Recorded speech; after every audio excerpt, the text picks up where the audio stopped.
Welcome to Myth Informed. It is currently Tuesday, April 18th. That is when we're recording this, just so there is no question. I am one of your hosts, Jake, and I also have with me today, Joseph. Hello, this is Joseph. He is the other co-host, since that is what co-host means there's two of us. I'm here again, and we're back together. Yes, we are. For the first time. For the first time ever. This is the first time we've ever done this together, so that'll be fun. And then today we have a very special guest. That would be Tommy O'Haver. Tommy O'Haver. Hi, guys. Hey. Hey, welcome to the show. Welcome to Myth Informed. That's the Thanks for having me. Thank you. Thank you for being here. And Tommy is a director and a writer. He's done a number of films that you might have seen over the years. Most recently, here on Netflix with The Most Hated Woman in America. And that's what we're going to talk about a lot today. We sure are. A lot about that. We have a lot of information, a lot of questions for you. Some that I'm willing to bet you've never been asked before, but we'll roll the dice on that. We'll see. Yeah, that's one reason I wanted to do this. I assumed you guys would ask me questions that I haven't been asked before. I hope so. I'm sure there's going to be a few that you have just because, I don't know, why that just happens. It's just part of what we do. First thing, obviously, the movie is about Madeleine Murray O'Hair. It is about her life and death, and it's pretty interesting. I watched it for this to talk to you. Not to say that I wouldn't watch it otherwise. I totally would. But it was interesting. So first thing I want to ask you is, and I think that this is a question that most people will have: what happened to the gold at the end? Like, do you? Oh, that's a true story. What Josh Lucas's character playing David Waters, the gold was stolen by a bunch of. Actually, they were basically like teenagers. Are you serious? They were breaking. I'm serious. They were breaking into storage lockers, and they had stored all the gold in the storage locker. And they broke into their storage locker, found all the gold. They never found it. Wow. The money was spent, and they never. I think the guys that stole it were never actually arrested. I don't think they ever found them. So wow, those crafty teenagers. That's remarkable. It is, and I know that's what he said, and I was like, I don't know. This guy's a criminal. Should I take his word for it? So I definitely wanted to ask you to see if you had any alternate theories. But if what you say is true, well, they say it's true. I mean, it is true. He had some he did spend some money after the job was done. But I don't think they got away with that much. I think they probably kept some of them. You know, they probably all had some coins, but sure. But apparently it's true that the gold was stolen. Do you know what the timeline was like? Because in the movie, it was hard for me to kind of figure out. Because it jumped around a lot. That was a big part of the movie. Yes. And I understand that's how it has to be when you're going through someone's entire life. There's just so much to cover. How much time was there between the murder and the discovery of these bodies? Well, that's something we condensed quite a bit in the film, just for the sake of brevity and the narrative structure, because in fact, this reporter, our reporter is loosely based on a guy named John McCormick. It's actually a composite character because there were some other reporters that did break some of the news, but John McCormick is usually credited for pushing the story and the case and discovering what happened. He didn't start his stories until a year after they had disappeared. But of course, that would have been even more confusing if we were flash forwarding from 1995 to 1998 to 1950 to, it just would have been it would have been even more confusing. So they didn't discover the bodies. I think they uncovered the graves in 2000 or 2001. Wow. And they were buried that year. Hence the bones. The remains. Yeah, the bones were kind of telling. I was like, it wouldn't become bones that quickly. Sure, I was certain that wasn't enough. And there's some dialogue that tells you some time went by. But yeah, it wasn't exactly clear how much time went by. Enough for them to turn into bones, though. Yeah. Yeah, we kind of fudged that in the movie again to try to, because it is as confusing as it is. Sure. No, that makes sense. I know that another Netflix, on Narcos. What's that? On Narcos, they did a similar thing. The DE agents with the Pablo Escobar story, they did a composite character with those guys as well. Oh, I didn't know that. Yeah. There's I didn't know that either. Certain things you have to do. Yeah. The other thing that, they were actually held captive in the hotel room for over 30 days, actually. Oh, wow. Which is even, it just proves truth is stranger than fiction. It was so strange that we didn't even want to go there because they used to hang out by the pool together. Really? The kidnappers and the kidnappees. Yeah, they would literally just sit by the pool drinking margaritas, waiting for this money to come through. Yeah, she seemed awfully friendly towards them towards the end, right before the shit hit the fan. Yeah. That's really sort of how it played out. So I guess if we didn't explain to people listening that are unfamiliar with her story, Madalyn Murray O'Hair was kidnapped by former, would you say coworkers or employees? It was her her employee. Yeah, and basically they demanded that she give them $1 million from her offshore accounts, and so they were pulling money from New Zealand, but I guess now, so the New Zealand currency that they were sending was not bills; it was all coins. Was it actual gold? No. It is explained in the movie. They got a cashier's check, right? Which is insane. For 600,000 because they couldn't get the full million. They could only get 600,000.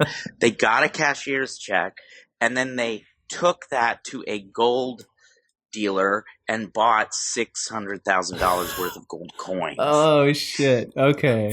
Wow. And then what happened was when they got to the gold dealer, he said, "Well, I've only got like $300,000 worth right now, so you have to wait another couple weeks for the final shipment." Oh shit! Okay. Yeah. I got you now. Wow. So I think they had I think it was 400. They were waiting for another 200 grand in gold coins, but they had $400,000 in gold coins, which they tucked away in a storage locker while they held Madalyn and her son Garth and her granddaughter Robin captive still. Wow. And while they were waiting to get that final bit of money, everything went to hell. Yeah. Yeah, I mean, this rivals Fargo, and this is actually a real story, unlike Fargo, although it claims to be a real story. Yes, exactly. I think for our listeners, we should probably explain who Madalyn Murray O'Hair is, because we just kind of dove in. We just wanted to talk about this gruesome death. We let him in with the gold, and now we're filling in the details. That was foreshadowing. It's kind of this only makes sense if you've seen the movie. That's true. We were just foreshadowing for later on. You just jumped right ahead to the end. I just had to know about the gold. I had to know whenever there's gold at the end of a movie missing. Have you seen Shit Town, or have you heard of Shit Town? Yes. Yep. I've same listened thing. to most of it. Oh, okay. I haven't listened to the last episode yet. I don't want to spoil it for you, but there's gold involved. And knowing this guy, he's already talking about the gold. So don't spoil it. I won't. It's fantastic. Definitely finish it. It's amazing. Okay, so I Madalyn gotta tell Murray. you, it affected me emotionally, so emotionally. The second to last episode that I was like, I don't think I can finish this. Oh yeah, it's hard. It's definitely really hard to listen to. And for those listening, Shit Town, S-Town's a podcast. It's serialized. It's very good. I don't want to say anything about it. Just if you're going to listen to it, just dive right in. It's great. For me, yeah, the second episode, brutal. I honestly was hard to follow up even from that. And yeah, I can see where you're coming from there. Yeah, and I have, I'm a gay man, and I've had my share of straight crushes, and I've had my moments where I've threatened suicide, and I thought, I can't listen to this. Yeah. Yes. This is too dark. Dig deep. This is not what I should be listening to. But I will finish it. Somebody told me you've got to listen to the last episode. It'll make it all feel much better. I think so. Supposedly. I think so. It does. Yeah, there's closure. Like when you're done, it's like, okay. So, it's hard. But anyway, yes, I got to take it back to the Madeline Murray O'Hare. We have to establish who she is so the listeners know. Yeah, Well, you guys are going to have to cut this up a lot. No way. This is going to be raw. People are going to listen to it in order, and they're going to like it. So she was basically the founder of the American Atheists, and she was the one who had a huge legal victory that basically banned prayer in schools. In public schools, in public yes. schools, yes. She basically, she declared herself an atheist at a time like in the late 50s when it was almost unheard of, and she was a single mom with 2 kids, knocked up both times. Like she just decided to keep the babies and live as a single mom in the 50s. It was like crazy in Baltimore. And she, as an atheist, she found out that her son was having to say the Lord's Prayer every morning, and they were forcing him to read the Bible in a public school. And she thought that was crazy, that it was unconstitutional. She sort of had a law degree, but she had a law degree, but she never passed her bar. So yeah, I read that. She parlayed her law degree into suing the Baltimore public school system to get prayer thrown out of school. And then that led to the case going all the way to the Supreme Court.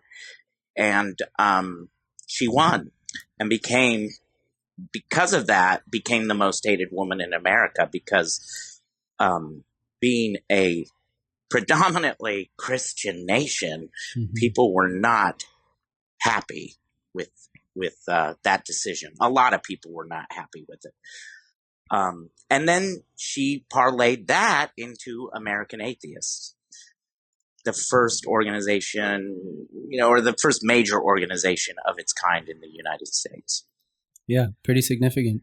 And then they tried to sue for the removal of, in the pledge, right, of Under God. One Nation Under God. Yeah. Yes, Madeline was famous for her lawsuits. Actually, she sued for a lot of things. She wanted "In God We Trust" taken off dollar bills as well, and she tried to get these cases taken seriously, but nobody. I think there was I think she was pushing it with some of her lawsuits, obviously. Yeah, she was definitely a gray kind of character. You can go either way. Like, I'm not sure after watching the film and after reading about her, like what her true intentions were, whether it was for personal gain or whether it was to actually further these ideals. Sure, at times, yeah. Yeah, it was very gray, and I think you portrayed that well in the film as well. Yeah, I think she started out as a very passionate advocate, and I think in fact she really did believe in what she was doing, but it became that classic case of hubris taking over, where she became taken in by the fame and the money and all of that stuff, and that started to overshadow many of her beliefs. I mean, she became greedy, basically. Yeah. Yeah, and as it happens so often. And I thought you illustrated that well. I thought a good example of that was when she was with that reverend or that priest or whoever that guy was. And that was Peter Fonda, right? Yes. Oh, that was great. Yeah. That's all real, too. That all really happened. Man, and the Jesus shooting at her. I feel like you have to talk about that. Now, she did have several attempts on her life, and one, and there was a big riot at Berkeley where I think there was a shooting. I don't know if it was an actual quote unquote Jesus freak, but we thought that would be interesting. It was a good liberty to take. Yeah, it was amusing. I got a smile, and at how nonchalant she's like, Jesus just shot at me. Yeah, that was great. Yeah. I think the line is, can you believe it? Yeah. Jesus Christ tried to shoot me. Goddamn Jesus Christ.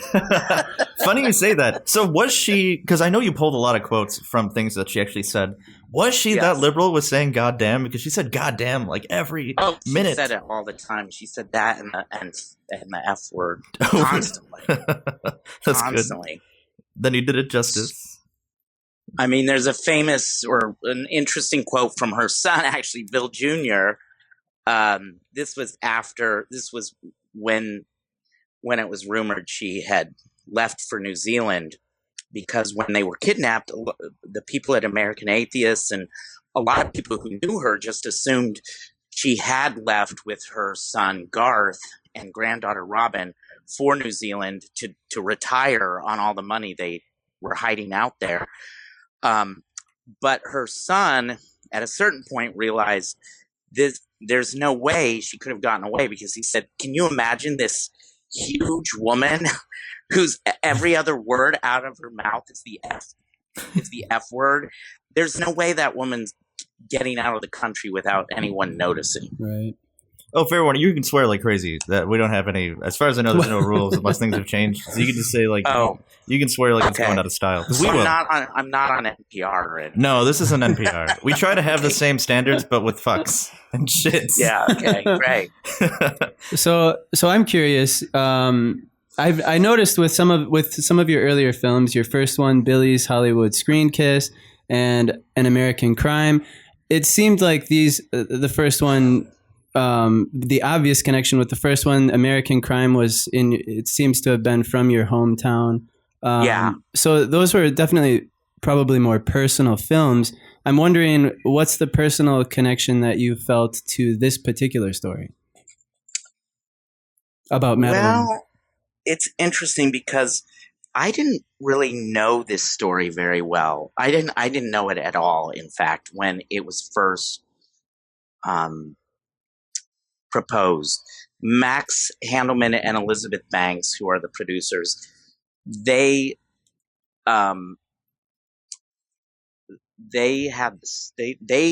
came to us, to me and my writing partner Irene Turner, after seeing An American Crime, and said, "Hey, there's this great story we want to do a movie about. Would you be interested in writing it?" And of course, it was about Madeline Murray O'Hare. And we dove into the research, and we could not believe that not only did we not know this story, but that this story had never really been told in full yet. So we were all in. But then that was like 8 years ago. So it started in a sort of just kind of impersonal a mild fascination, I suppose, like, whoa, what a wild story. Yeah. But when you work on a script or a project for 8 years, you really get to know these people. You get to know Madeline Murray O'Hare pretty well. And I've got to say that I fell in love with her because I thought she was such an amazing character. I mean, I know she has a ton of faults, sure, which are obviously there in the film, but as a person, because she was just so outrageous and so outspoken and so passionate, and it was just hard not to fall in. You had to fall in love with her to be able to write her, yeah, and to write her with all the bad stuff and the good. That's a fine line to walk with her too. Personally, I think, for me, it's more about the characters and the people, and it's not just her, it's like all the people around her were so fascinating, and the sort of psychodrama going on between her and her son. Yeah. I don't say that I wouldn't say I have my mother's a lot better mother than Madeline was. Like, I certainly don't have that kind of relationship with my mother, but just being able to explore that, and to I guess I'm fascinated with, sort of all the good in society, but sometimes the bad in society too. And I'm fascinated with human beings and what makes them tick and what makes them do what they do. And this was a story where you could really dive in and extrapolate, Yeah. If that makes any sense. Oh yeah, it's a pretty interesting character that had a huge effect on the culture. Absolutely. Yeah, and that was a big thing too. she basically, in many ways, she was the beginning of the culture wars, which we're still fighting today, because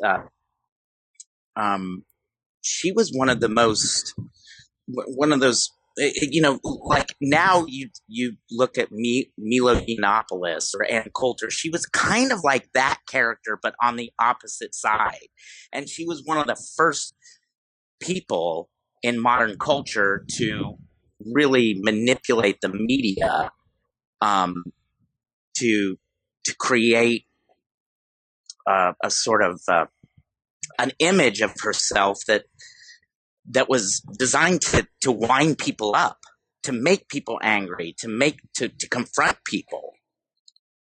Yeah, and it almost makes you wonder if she sort of came about as a reaction, in the sense that a lot of these things in God We Trust being added was really contemporary to her. I believe that was the Eisenhower administration, so it wasn't even. It wasn't in before that? No. I didn't know that.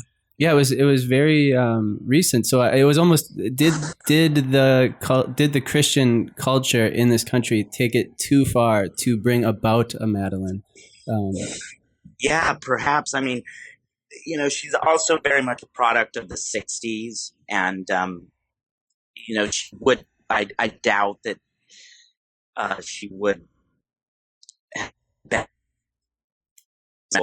If a movement that was really starting to gain steam in the early '60s, but really getting momentum in the late '60s and early '70s. So she was, she was sort of a grande dame of that movement, I guess you could say. Yeah. Of the counterculture movement, that is. To take it back for a moment, why do you think it is that none of us have really heard this story before now? Because I'm an agnostic atheist, and I should have known about this person. Like, I feel like I definitely should have, but I didn't. Like, why do you think it is that this story has never been told, really, by anybody up until now? It's a really interesting question. I mean, my parents knew exactly who she was. So at first I thought it was just a generational thing that, I was too young to really understand any of that at the time. She was on Johnny Carson and all that stuff. But then, my writing partner, Irene, she thinks, and this is an interesting argument, she thinks it's because she was a woman more than anything else. Oh. She thinks that she was one of those confrontational women that history would just like to brush aside and not have to think about too much. I don't know whether it's because she's a woman, but or her politics or what, but yeah, it's really unbelievable that she wasn't. She didn't have that much of a lasting impression, at least. Yeah. Her being a woman, I could see that being an aspect, certainly. I do think that we generally are more forgiving of abrasive men than we are of abrasive women. That's absolutely true. Plus, at the same time, she also was such, like I said earlier, kind of a gray character of she had so much ammunition against her that people might not want to tell the story because maybe it would backfire and people would be like, oh yeah, well, she stole bajillions of dollars and she was evil and blah, Yeah. That's the other thing is that, that the whole disappearance thing played out over so many years, which isn't really, as I explained before, is not really represented. That's true. The timeline in the movie, but because that sort of dripped out, I think it's like my parents were just like, oh yeah, she disappeared, didn't she? Like that's all anybody really knows, that she disappeared. The story must have come out, but it wasn't that as big of a deal when it finally was revealed. Right, just a blip in the news and then it fizzled out. Yeah. And nobody ever heard anything more about it. Oh, that's sad. That's really sad to accomplish so much and then luckily you're around to tell the story now. How do you feel Yeah. though moving on now from it? Like, how do you feel going forward?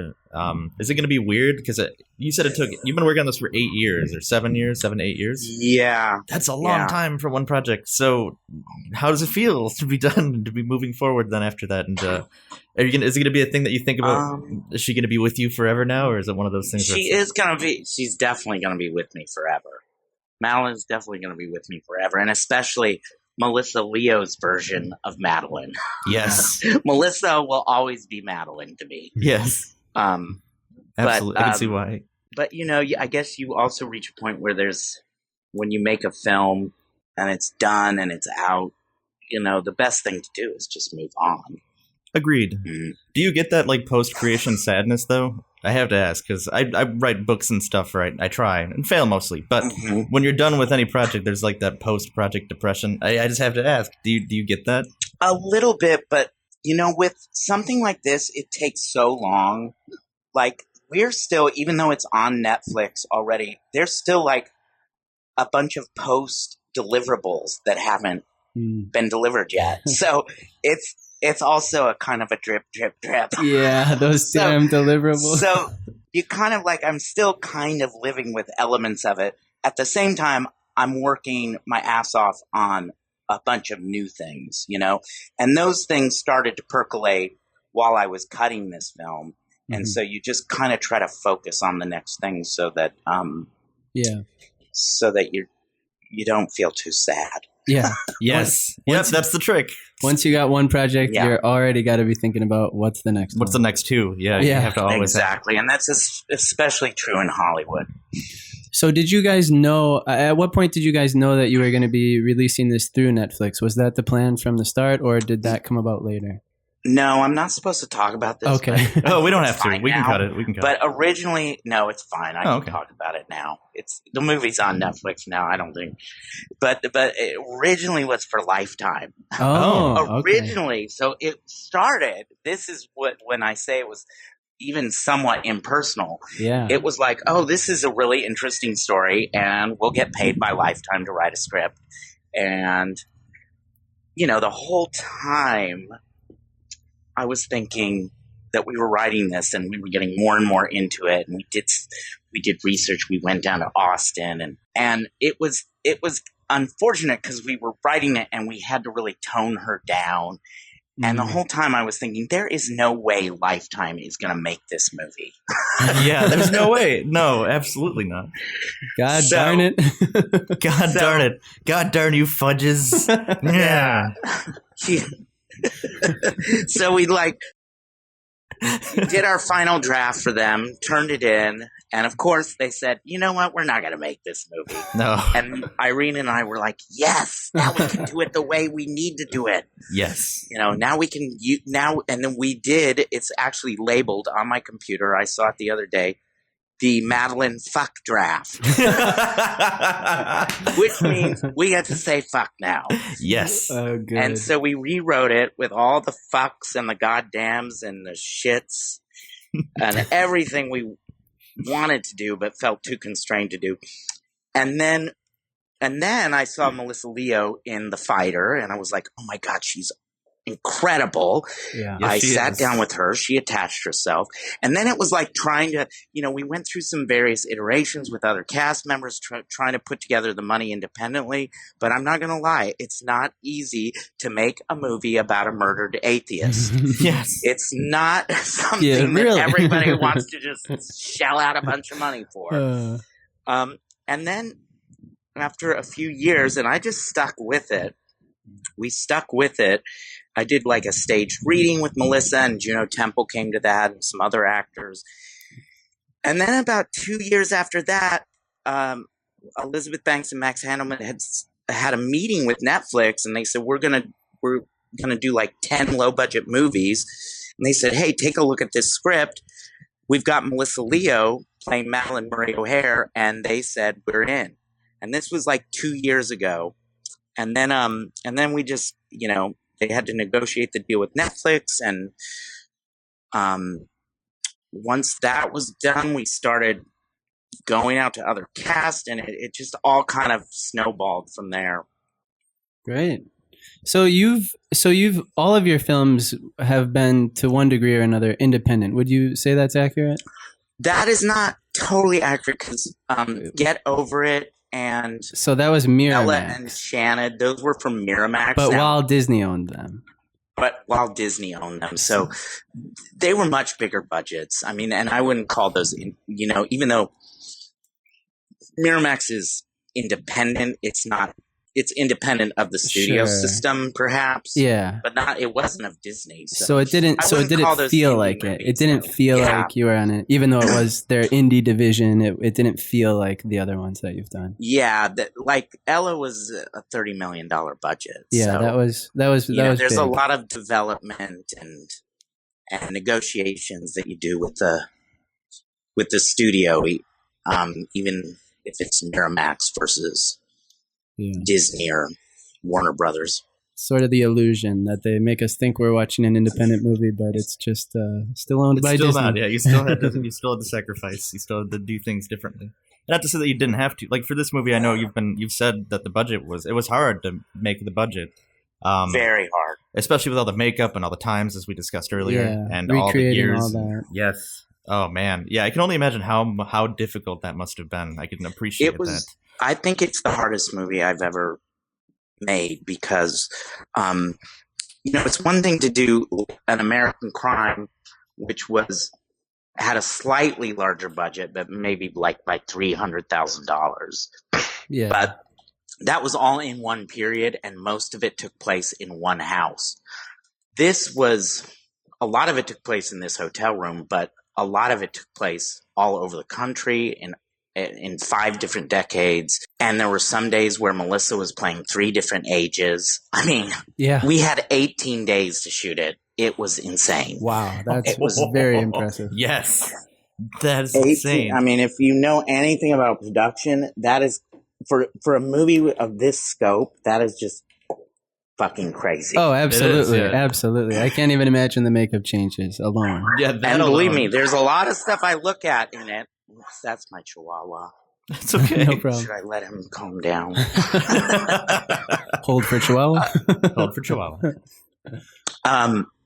Yeah, when I look at it, I still see things and I'm like, God, I wish we had more extras there. Oh, I wish we would have could have spent some more time on this. We also didn't have a ton of pre-production time either. I mean, it happened so quickly. So it was definitely the hardest movie I've ever made. And I mean, I see it when I watch it. I'm like, my God, how did we do this? And why did I let them do this to me? That's what I think mostly is like, why did I agree to this? Well, yeah, that's the name of the game. You want to make art, you got to suffer. Yeah, that's the beauty of it. It's always a disaster. Like, it's just a nightmare. I can only imagine. Jeez. See, and Joseph here knows more about this than I do, especially from the production end, because he does do a lot of directing and filmmaking and writing. And wait, I lost you for a second. Say that sorry. again. Wait. And Joseph here can probably relate more than I can, because he does filmmaking as well. He's a director and writer, and he's working on a couple of different things. So he can definitely appreciate it firsthand. I can appreciate it secondhand as a co-host. But that's man. I can't even imagine the kind of pressure that you must have been under too if you had that short of like that much time. And then you notice every little thing where you're like, oh, if I would have had one more day with this person, if I could have, had time to review this more. And then, it's just, but of course the audience is unlikely to notice those little things. Right. That's what you hope. And, there's also like even going into production, knowing, okay, we've got 18 days to shoot this script. I mean, I had to cut out like 10 pages, 10 or 15 pages. And, everything had to be shorthand at that point, because there was a whole thing about how she got knocked up the first time, which I think was integral to her, very important to the character, but we could not afford to do it because it was basically she was a nurse in Italy at the end of World War II and got knocked up by a Catholic married man. Oh, wow. Yeah, I read about this. Yes. And there's like brief mentions of it in the dialogue, but at the same time, it's just doesn't do it justice. Yeah, towards the beginning. To what really happened to her. And she said I think maybe I made this line up, but when he said, look, I'm not going to marry you, she said, well, I'm keeping this baby because at least it'll remind me not to fuck any more goddamn Catholics. That's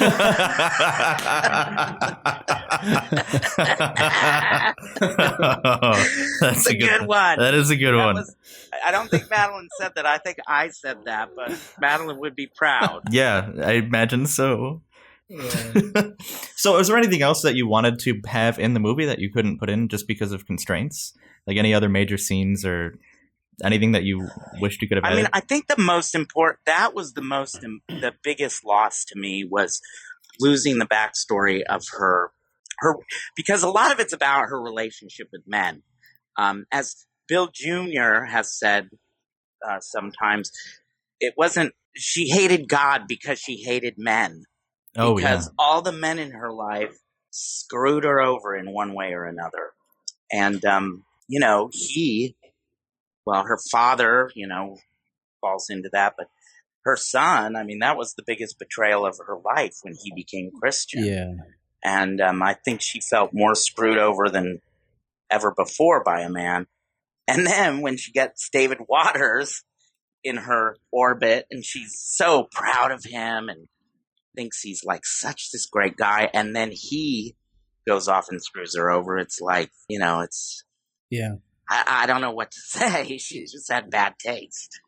So I've noticed that other than your first film, you, contrary to most directors, you have a lot of female leads. What draws you to telling these stories versus the traditional story, which tends to be about a man? I don't know what that's about. Obviously I'm a gay man, so there's I'm sometimes more in touch with my female side. I suppose you could say that, but I really don't know what it's about. I think I just love strong women. Yeah. I think it's just something I love, and I love to tell their stories. Yeah, I'm glad that's finally coming to the forefront now too, because strong women rock. Yeah, strong women do rock. Like they're almost great characters when you don't go. Yeah, and for the longest time it was always just some dude. It was always some just male honcho, like this big dude. That's yeah. I mean, I don't tend to go to. I'm not particularly impressed with most commercial films, especially these days. I'm not big into superhero movies or anything like that. I had a feeling you were going to go that way. Understandable. I understand. I'm the same way. But I'm still addicted to watching Fassbinder and Lars von Trier. So when I see that stuff, which a lot of times has strong women, I guess that's just, it's a tradition I honor. Yeah. It's great to get some of these different stories, because obviously there's different drama in their lives. There's the experience of Madeline is very different than if it had been a man in her position. Yeah, totally. And the whole thing with the children is something that wouldn't have likely happened in the other direction. Right. And the truth of the matter is, I mean, I think the thing she cared about most was her family, despite everything that happened and the way things went down with Bill Jr., her son that became Christian. Bill Murray. I think that was the most, she said, that is a direct quote from her. It's at the end of the movie, but what she really wanted on her gravestone was mother. Yeah. Because she loved being a mother. What else? Yes. We were lost in the moment. Yeah, we're feeling stuff. Thinking about our own mothers. Golly, yeah. I know. That's a sad topic for me. So anyway, I'm sad now. The ending was really brutal. I'm just thinking back to the whole Lifetime thing that you mentioned and talked a bit about. You know what pisses me off a little bit? I just have to tell this to you. Like the ending was totally brutal with the murders and like the limbs and whatnot. That would have been totally fine, wouldn't it have? Do you think Lifetime would have been cool with that? What's that? Like having the body parts and the dead folks, like having that imagery, no big deal these days. That's like network TV. Say one fuck, though, or two fucks. Oh, yeah. They wouldn't have cared about the murder. It was just... So what do you think was more difficult what was it, 15 or so years ago in your first film, having it the subject of gay culture versus atheist culture in this movie? What got you more That letters? is an interesting question. That's so I good. have never been asked before. That is a really wild question. Okay. Let me think about that. I mean, Billy's was kind of a personal film. Sure. It was sort of loosely based on true things in my... Well, you mentioned crushes on straight men, which is part of that movie. Yes, so that's like it's a very honest, personal film. And I guess, I'm glad I started there. I'm so glad that I started with personal films. When I was in film school at USC, that's sort of how I got started. I wanted to go in doing everything like, I want to be like Quentin Tarantino. Mm-hmm. But I had a teacher, Pablo Fresconi, who said, I don't know why you guys want to try to emulate all these people. I mean, because he came from New York, the New School in New York, and he said, what we did there was personal films.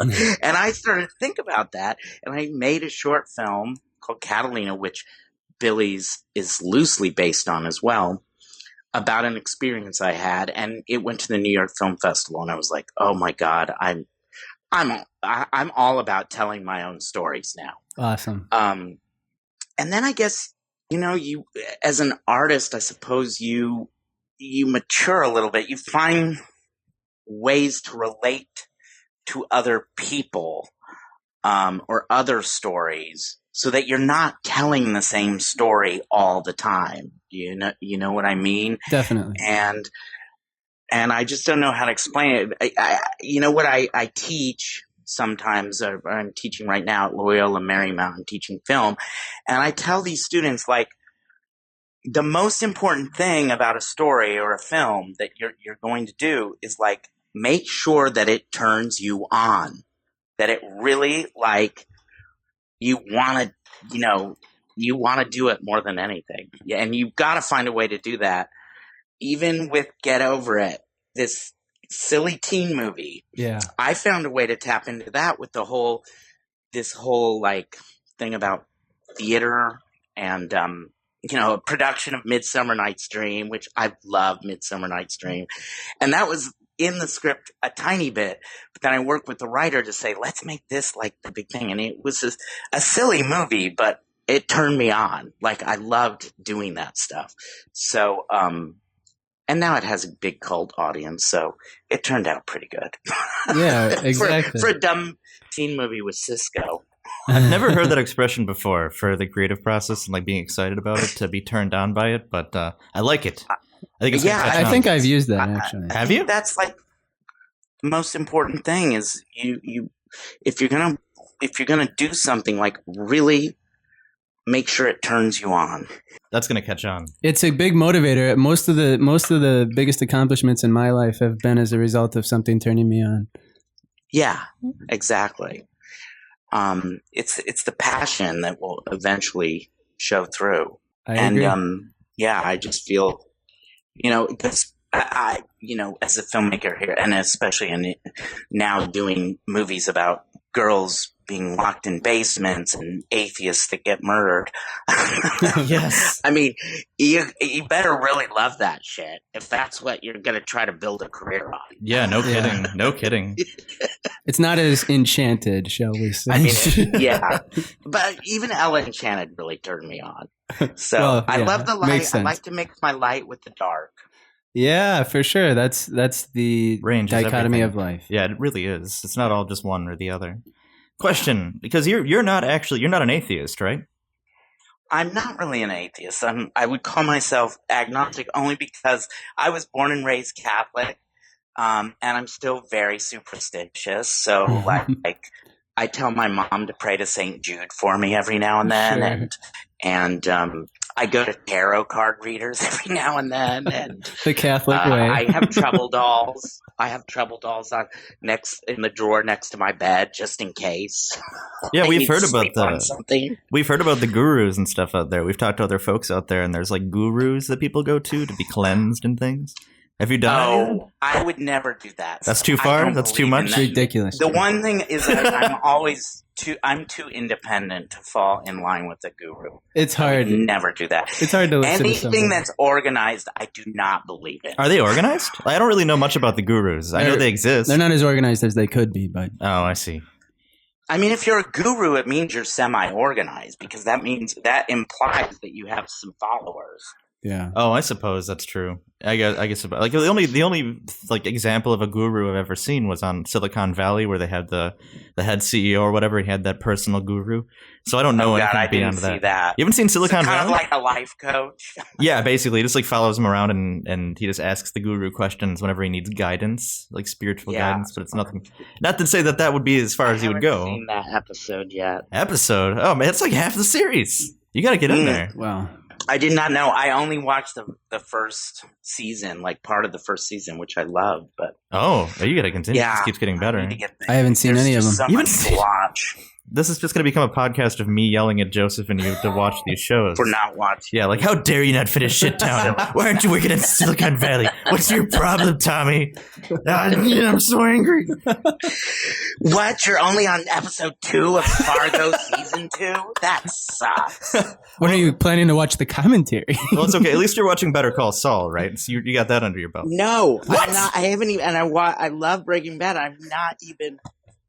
But now that I know that Gus is on there, I'm gonna watch. I'm gonna. Okay, I'm all right. doing it. I can forgive it. Now if that he's- Gus has been introduced into that series, I know now that I have to start from the beginning and watch it all. He's a big draw. Gus is one of my favorite characters of all time. He was great. And you know, it's hard. It's hard with a show like that because I've been watching it, and it's hard to remember a year later what happened. I don't think binging it's such a bad idea. No, not at all. I'm like, what is going on? Wait, you haven't seen all of Breaking Bad? Yes, I have. I'm talking about Saul. Okay. I was about to get even angrier. Hey, man, I saw all that, but we're deviating. We're deviating. We're getting way off base. So you're not an atheist. Okay. No, yeah, that's where we were at. I'm not. No, I'm not. I think to call yourself an atheist, I mean, you have to be pretty committed to that, I would say. And I'm still, and all atheists say agnostics are so fucking lazy, but I feel like it's the other way around, but though, I right? just, I still I feel like when I'm making a film, there's a spiritual process to it. There is something magical about it, and I want to believe that there's a force guiding the film oftentimes. Oh, I see. But that's still that's agnosticism, though. Like if you don't, Well, no, That he said is that. totally agnostic. Oh, then but you're I'm totally- saying agnosticism is what atheists would say. That's a very lazy cop out.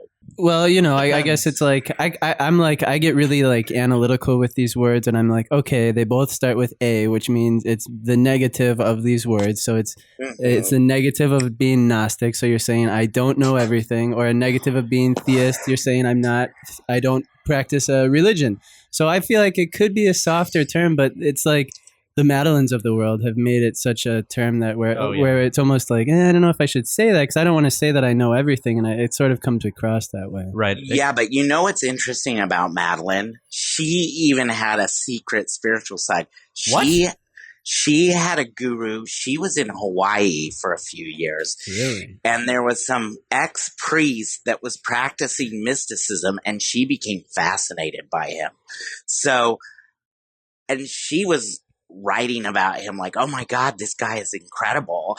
And there's a couple things, even in interviews, where she borders on agnosticism versus atheism. Now, she would, if she were alive today, she'd sue me. But she might. I've seen glimpses of it in some of her interviews where it's more about, well, I don't know, and that there is a spiritual force to humanity. She has said, there's that debate that she did with Reverend Harrington, which is sort of mimicked. There's a portion of it appears in the film, and that's the guy played by Peter Fonda. The real one, she does sort of hint at something like that. So. Yeah. At agnosticism versus atheism. Well, correct me if I'm But then wrong. she'll turn around and say, why do you believe in anything? Bah, bah, bah, bah, bah. Oh yeah, but I would say, correct me if I'm wrong. I think most atheists are also agnostic. Like, they just don't say it. I don't. Maybe it's just to get a rise out of people. I don't know. No, you think most, because in most atheists, you can't definitively say nothing exists, right? You can definitively say that. I do think Our producer's that's what an nodding at me. atheist. I think an atheist would say nothing exists. Like, Yeah. I think that is what constitutes an atheist, is that you say there is nothing. It is just, we are biological creatures. There is, now they would be, we're not humanitarian, humanism. They'd be humanist. There's humanism and reason involved, but they would say there is nothing, there is no God, there's nothing that spiritually exists. There is no life force. I know there's a few like that. I just don't think it's the majority of atheists. Yeah, it could be. I mean, I call myself an atheist, and I'm sort of in the same camp, where I guess I would say qualify it as an agnostic atheist. Oh, really? Yeah, That's I would say interesting. Yeah, see, I think there's hardcore atheists that would say, okay, Yeah. you're not an atheist then. That's Oh, yeah, probably they true. And I exist. think That's definitely Madeline true. would be one of those people that would say, okay, you're not an atheist. It You're could an be. agnostic. Yeah, it's kind of like I don't claim to know exactly what brought us all here, but I do know that. Well, I should say I feel very confident that all How of these dare you. books are full of shit. Yeah, that's for sure. That's why I say anything that's organized, stay away. Yeah, it's very manipulative, and I think that she touched on that brilliantly. Mm-hmm. And then she went to see a guru. Yeah, she did. She is an important. I mean, there's no doubt about it. She's a very important force that really changed the face of our country. So Definitely. Well, I'm glad the story has been told. I think it's an important one, and it has not gotten anywhere near enough attention in the past. So it'll be nice. yeah, and I hope other people watch it.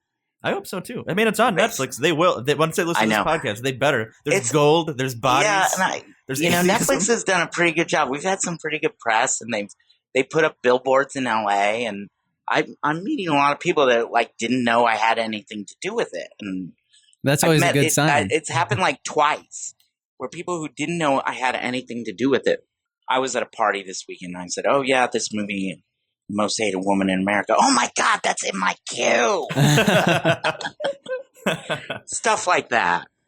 Yeah. Well, they will know. They'll know. Hopefully, they'll know. It's on the thing. If they look at it, they'll see your name. It's right there. And I guarantee you, it's the kind of story because it's so interesting. I mean, I still have some things about the movie that I've been like, oh God, I wish this was better. Mm-hmm. But I feel like I love the story and I love the acting. I think the performances are great. And I think it is a story that will have quote unquote legs. Yeah.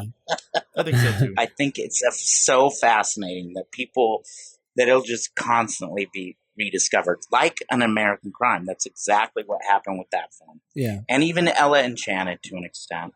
What do you? I know you've touched on this earlier, and like you said, that this story particularly is very much about the characters. But is there what's the message, I guess, that we should take away from it after having seen it? Like, what is your takeaway? What was your impression that you wanted to place on the viewers?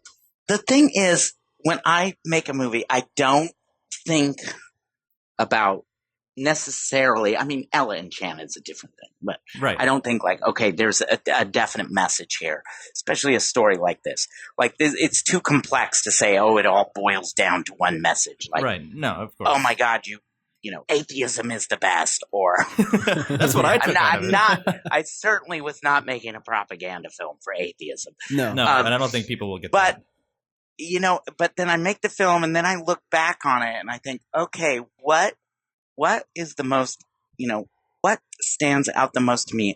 And I think with this film, because this question I have been asked before, and I had to think about it, and luckily it was a written question. It was a written question where I could actually write out my answer, and I think it's about that the world is not black and white. Growing up Catholic, and gay and wanting to be a priest. You wanted to be a priest? At a certain point, yes. Oh, wow. There was a part of me that saw the world in black and white, like good and evil. Yeah. And I think that there are forces in this world, particularly mass media, that want you to believe that is the way the world still works. But of course, we're far more complex than that. And Madeline is the perfect example of it, because she not only fought against those forces that would want to make the world black and white, but she was also the perfect example of a person not being black and white. Like there is good and evil in everything, and everyone has their flaws. And that's a good message. I like that. That's good. That's a good theme. So I think that's more than anything what I want people to take away. Like, wow, this is a person that is very complex. Like yes. The world is a complex place, and people are complex. And she was a great force for good, but she was also sometimes an awful human being. Hey, I think that's true for everybody, though. Yeah, I don't think anybody's ever going, and it's exactly like you're saying. Nobody just goes through doing everything perfectly. Yeah, it just doesn't work that way. And so, with that said, I can see why you have a problem with the Marvel universe. Yeah, as you mentioned. Yeah, earlier. I mean, when I'm dealing with like executives in Hollywood, like I want to think they're all just stupid and evil, but I have to remind myself, okay, wait a minute, these people are human beings. They've got like other things going on in their lives. They're doing this, they're doing that. Yeah, maybe they could be a little bit smarter, but I don't think they're evil. Yeah, I agree with that. I think that's well, there are certain people where it's hard to get to that conclusion. I don't want to name names, but one of them rhymes with flan. There's one person there is that thing called psychopathy. Yes. Psychopathy. Sorry, psychopathy. That maybe makes people not know the difference between good and evil. And we may have one in office right now. We might. There's a good possibility. Yeah, totally. But of course you're right, and that's a philosophy I've held a long time too, is that nothing is truly black and white, and even the most seemingly evil person, you'll see them kiss their child goodnight. There'll be that one little thing. You can even find some good in Donald Trump. I mean, he seems pretty committed to his family. In fact, he might be a lot like Madeline. Oh, wow. Maybe. Actually, now that you mention it, they might have more similarities than we realize. That's true. There's a lot we don't see, And you're exactly right. I just thought of that, and I'm like, wow. You know what? Maybe that's who he is. Maybe. Oh man, we just blew the lid wide open. I know we totally did. I think we've just informed the world who Donald Trump really is. They need to watch The Most Hated Woman in America to understand Donald Trump. They do. Then they'll get the context. That'll be their sequel, The Most Hated Man in America. Oh, that's so good. So are you thinking you're going to be doing more true crime kind of stuff? Or what kind of genres are you looking to explore? Like, what's next? I know you said a little bit. Because the last two were like that. Yeah. Yeah, there's, what would be ideal is if I could do a triptych of true crime. Finish this off with one more true crime and then go do another romantic comedy. I mean, that's my dream. Yes. But balance. There's a few things in development. There's a couple true stories, 2 or 3 true stories, 2 that have true crimes involved, and a romantic comedy. So who knows?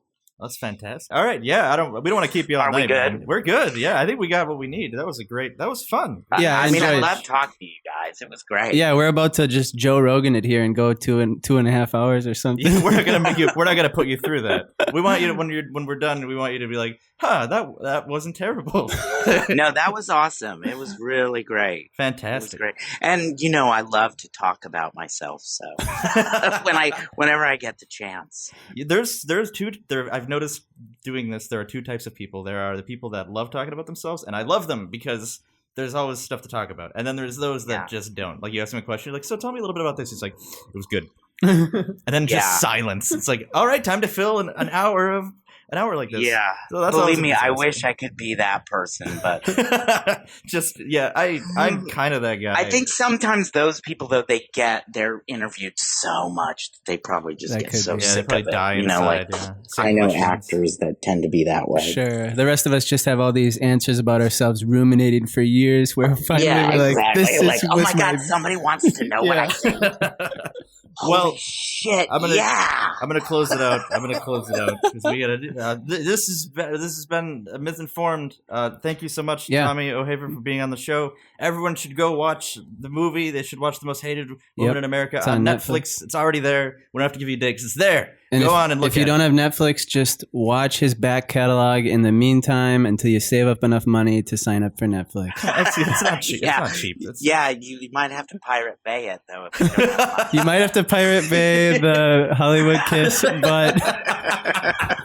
but you should be able to track down Ella Enchanted at the very least. Thank you for listening to Myth-Informed. Myth-Informed is brought to you by Mythicist Milwaukee. Producer Sean Frasick, associate producers Fritz Blondon and Kristen Whitaker Hood, engineer Josh Benishek, technical consultant Jason Lawson, and hosts Brian, Dimitri, Jacob, and Joseph. Every week we produce a new podcast that sheds light on religion, secularism, and mythology. If you enjoy this show, please support us on Patreon at patreon.com/mythicist. Mythicist Milwaukee also brings major secular conferences and debates to the Milwaukee area, along with community events, both local and online. To support us in bringing future events, become a member at mythicistmilwaukee.com to receive member-only benefits. You can also visit mythicistmilwaukee.com and hit the donate button located at the bottom of each page to place a financial donation amount of your choice. And now, the closing theme, written and performed by Shelley Siegel.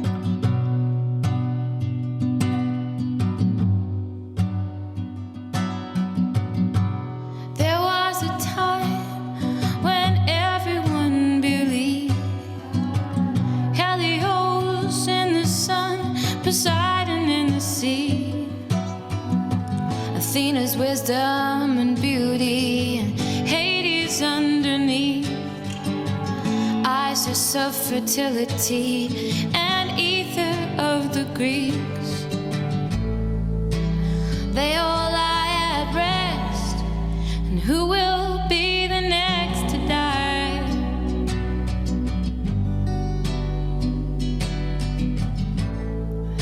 You know they are all myths, and who will be the next to die?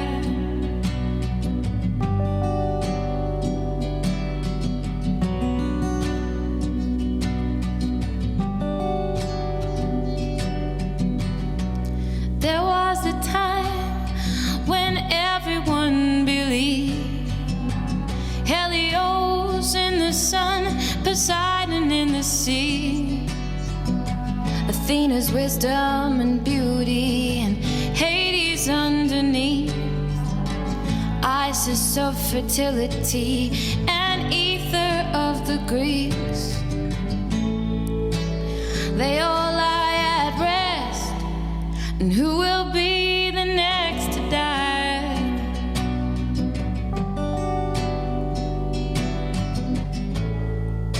You know they are all myths, and who will be